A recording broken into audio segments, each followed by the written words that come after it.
Christmas Magic by Michael Garland.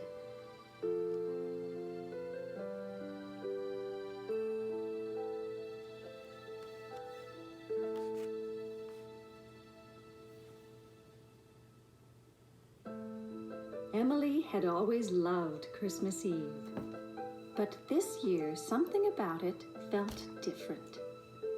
She couldn't tell quite what.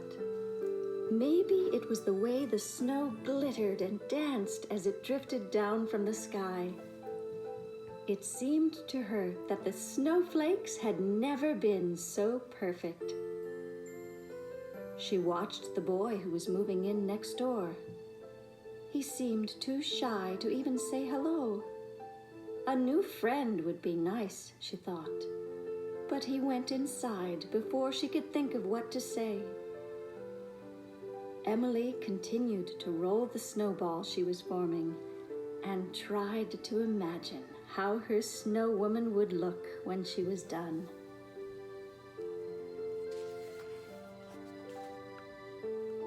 She must have just the right name.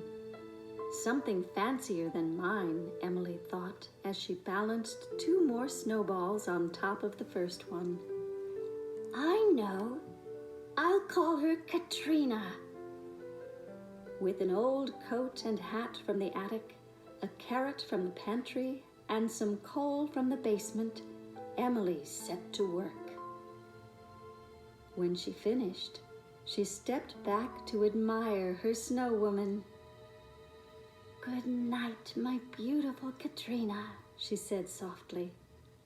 It's getting late, and I still have things to do. Once inside, she carried her gifts, already wrapped and ribboned, to their place under the tree. Emily had finished her Christmas shopping weeks ago. She had picked out something special for Mother, Father, her cat Ginger, and Max, her dog.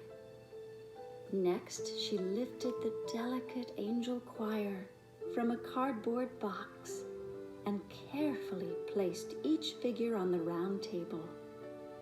She glanced with anticipation at the empty stockings and then went upstairs to her room.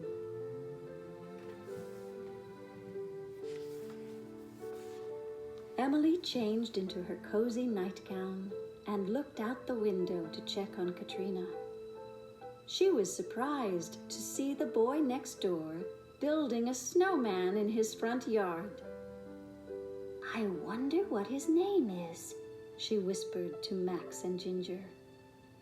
She was tempted to call out the window to the boy, but she didn't want him to think she'd been spying.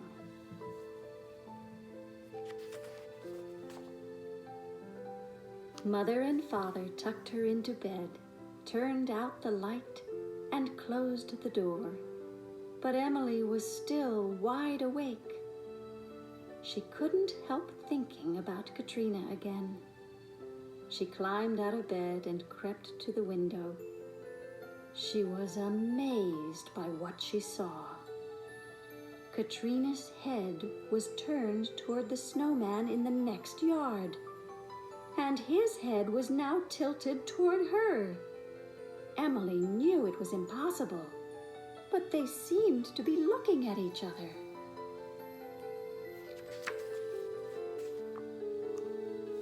Suddenly, Emily heard strange noises coming from the hall. She peeked around the door to see Ginger and Max merrily meowing and barking out jingle bells. How can this be? Emily gasped. A movement at the bottom of the stairs caught her eye. The angel choir had come to life. Emily bounded past her pets and down the steps. The angels flew in circles and looped the loops, in and out of every room. Emily followed one of them right into the kitchen.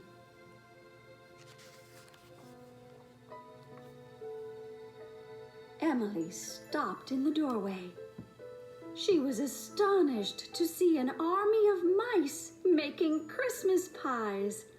Mixing bowls, broken eggshells, and spilled sugar covered the kitchen table. Pets singing? Mice baking? What could be next? Emily giggled. This Christmas Eve really is different.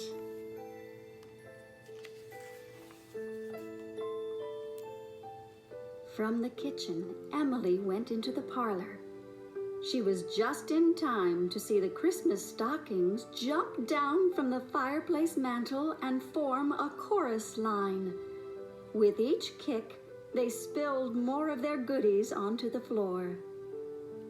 Then the Christmas tree started to spin slowly as if to join in. All the ornaments floated loose from the branches. The presents rose from the floor and began circling the tree. That was when Emily heard the music coming from outside.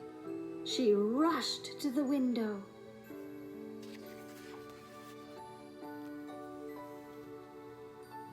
Katrina and the snowman weren't just looking at each other now. They were turning into real people. Of all the magical things Emily had seen, this was by far the most amazing. The snowman walked over to Katrina and bowed. She answered with a graceful curtsy.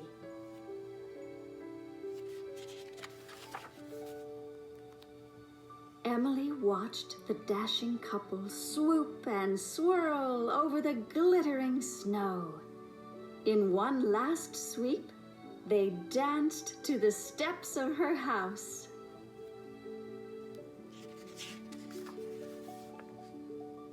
Emily heard a light knocking and ran to the door.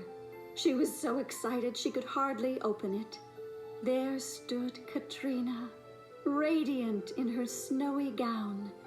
Emily smiled up at her. "Hello, Emily," said Katrina. "We thought you might like to come outside and dance with us." Emily nodded eagerly, then quickly put on her hat and coat, mittens and boots. Katrina and the snowman each took one of Emily's hands, and they leaped and swayed and twirled together over the moonlit snow.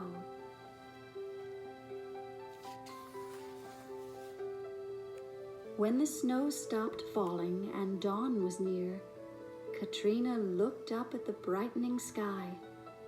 Emily followed her gaze. "I loved dancing with you," Emily said breathlessly, "but I should go home now. Thank you for inviting me." "Merry Christmas. We will never forget you," said Katrina, squeezing Emily's hand tightly in her own. Once inside, Emily found she was too tired to climb the stairs. She snuggled up in the big chair by the Christmas tree and was soon fast asleep.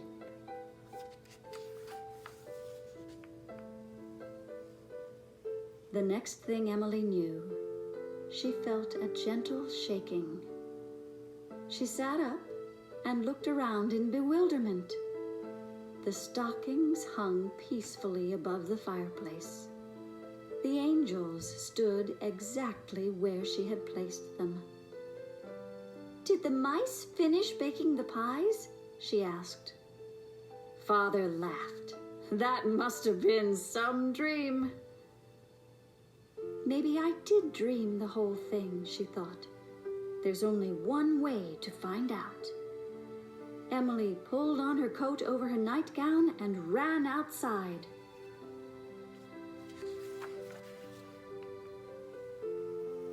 There, side by side on the sparkling snow, stood Katrina and the snowman.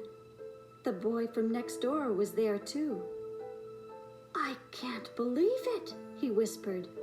"How did my snowman get all the way over here?" Emily grinned at him. "It was the Christmas magic," she whispered back. Katrina and the snowman didn't say anything. But Emily was sure their smiles were even wider than before.